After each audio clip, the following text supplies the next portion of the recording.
Hello, third graders. We are on chapter 4 of Judy Blume's Freckle Juice. Now, Andrew has made the Freckle Juice, and now he drank a little bit just to see what's going to happen, and now we're going to see what's going to happen. Here's kind of a picture of him, and he just drank it. What do you think is going to happen by that picture? All right. Pretty soon something happened, all right? Andrew turned a greenish color and felt very sick. His stomach hurt, and by 4 o'clock, Mrs. Marcus came home. That's his mother. Yoo-hoo! Andrew, where are you? She called. Andrew heard her, but he couldn't answer. He was too weak. He made a small noise. Ugh. Andrew Marcus, is that you? His mother stood in the doorway of her bedroom. What are you doing in here? I told you to play outside. And why did you change your clothes? Didn't I say to change your clothes? Andrew made another noise. Mrs. Marcus, she looked at his face. Andrew, you are green, absolutely green. Are you sick? Andrew nodded. He was afraid if he opened up his mouth that he would lose the freckle juice. What hurts? Said Mrs. Marcus, feeling his forehead. Andrew moaned and held his stomach. Oh my, appendicitis. You must have appendicitis. I'm going to call the doctor. No, I better just drive straight to the hospital. No, I will call the ambulance. Andrew shook his head, but his mother didn't even notice. She said, don't move. I'm going to the kitchen phone. I'll be right back. Andrew rolled around, moaning. Oh. Mrs. Marcus came back to her bedroom in a hurry. Andrew Marcus, I've seen the mess that you have made in that kitchen. Did you or did you not make something and eat it? Oh, no. He had forgot to clean up, and now she knew. Well, he didn't care. His stomach was killing him. Well, young man, I'm surprised at you. Surprised. Mrs. Burrows offered you milk and cookies, and you refused. Then you came home and you made yourself, I don't even know what. You scared me half to death thinking you had appendicitis. I always thought you were more sensible, Andrew. I cannot believe it. Andrew closed his eyes. Oh. Now, young man, you are going to bed. Andrew thought that was the best idea that he'd heard in a long time. Mrs. Marcus gave him 2 spoonfuls of pink stuff that tasted like peppermint, and then she tucked him into his bed. Maybe the freckles would come out while he was sleeping. Right now, he didn't care much if they ever came out. He hated Sharon.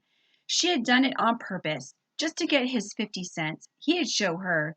She'd be sorry someday. He drifted off to sleep. He had terrible dreams.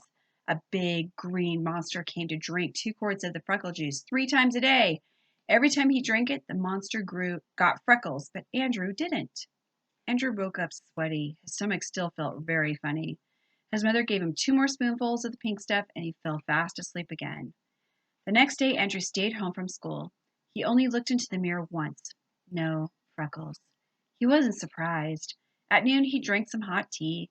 He wasn't ever going back to school. Sharon wasn't going to see him without freckles. She thought she was so great. Well, she wasn't going to get the chance to laugh at him. No siree. But the following day, his mother woke him up and sang, Time for school, rise and shine. Don't forget to wash your neck and behind your ears. She pulled the covers off of him. I'm not going to school, said Andrew. I'm never going to school again. And he hid his head under the pillow. So, I've got a school dropout in 2nd grade, do I? Well, you'll have to do something about that. Here are your clothes. I want to see you up and dressed before I count to 15, or you're going to take 3 baths every day for the next 10 years. Andrew got dressed. He ate his breakfast and drank some milk. But he could not let Sharon get away with it. He had to do something. Here's the picture. That's the picture of his nightmare of Sharon with all of her freckles, or the green monster. What do you think Andrew's going to do to show Sharon? Oh, I guess that's the end of that chapter. So next week is chapter 5. Actually, I think I'm just going to finish the book. So chapter 5, let's find out what happens. After breakfast, Andrew raced back into his bedroom. He opened the desk drawer and looked for a brown magic marker. All he found was a blue one. It was getting late. Blue was just going to have to do. He put the magic marker in his lunchbox and headed for school. He stopped 2 blocks before he got there. He studied his reflection in a car window.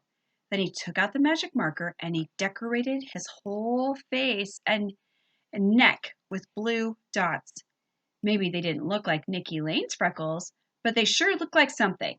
Andrew waited until the second bell rang. Then he hurried to class and sat down. Okay, so here's the picture of him looking in the car door, putting all the little dots all over his face to make it look like freckles, but they're blue. This poor kid. What do you think's going to happen? He heard a lot of whispering when he walked into the door, but he did not look up. Miss Kelly snapped her fingers. Let's settle down, children. Stop chattering. Everyone giggled. What's so funny? Just what is so funny? Lisa, can you tell me the joke? Lisa stood up. It's Andrew, Miss Kelly. Just look at him. Stand up, Andrew. Let us have a look at you, said Miss Kelly. Andrew stood up. Good heavens, Andrew, what have you done to yourself? I grew freckles, Miss Kelly, that's what. Andrew knew his blue dots looked silly, but he didn't care. He turned toward Sharon and stuck out his tongue. Sharon made a frog face at him. Miss Kelly took a deep breath. Oh, I see, she said. You may sit down, Andrew. Let's get on with our morning. At recess, Nikki Lane turned around and said, Who ever heard of blue freckles? Andrew did not answer him. He sat in class all day with his blue freckles. A couple of times, Miss Kelly looked at him in a kind of funny way, and she didn't say anything. Then at 2 o'clock, she called him to her desk. Andrew, said Miss Kelly, would you like to use my secret formula for removing freckles? Her voice was low, but not so low that the class couldn't hear. For free, said Andrew. Oh, yes, said Miss Kelly, for free. Andrew scratched his head and thought it over. Miss Kelly took out a small package from her desk. Here's the picture. That's nice of her. I think I definitely would have done that. She handed it to Andrew. Now, don't open this until you get into the boys' bathroom. Remember, it is a secret formula, okay? Okay, said Andrew. He wanted to run to the boys' room, but he knew the rules. No running in the halls, so he walked as fast as he could. He couldn't wait to see what was in the package. Could there really be such a thing as freckle remover?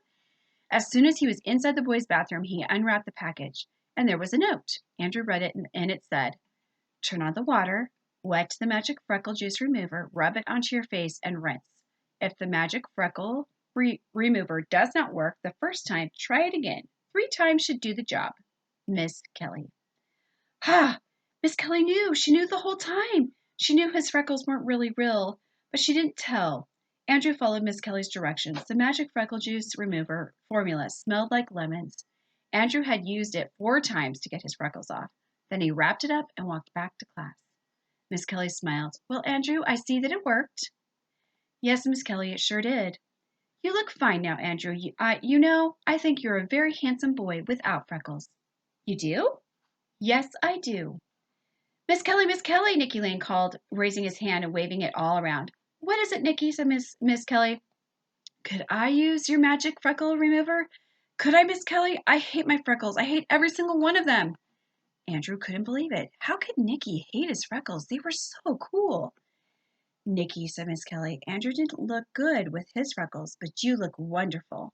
I would hate to see them with you without them. They're part of you. So I'm going to put away this magic formula. I hope I never have to use it again. Well, Andrew thought, she'd never have to use it on him. He was through with freckles. When the class lined up to go home, Andrew heard Sharon whisper to Nikki, Psst, I know how to get rid of them. Get rid of what? Said Nikki. Your freckles. You do? Sure. The secret recipe for removing freckles has been in my family for years. That's how come none of us have any. I'll sell it to you for 50 cents. Then Sharon walked up alongside Andrew. Before Andrew could say a word, Sharon made a super duper frog face just for him. Here's the picture. That's what they call a frog face. She does not sound like a very nice girl. And that's the end. And that's the end of the book. Yeah, I hope you guys like that. Next week we will start a new book. I think we will start Tornado. That's a book about a dog, and it's a really fun book. You guys will love it. And I will see you next week. Have a great week. Remember, you can come to the library any day, Monday through Friday, 8:30 to 12:30 or 1 o'clock. You can also email me, and I will meet you at the library anytime you want to get books. And that would be fun. The library's all changed. It's been redone, and it's a fun place to come. And if you guys would like to come, I would love to see you there. I miss you all. Have a great week. Bye.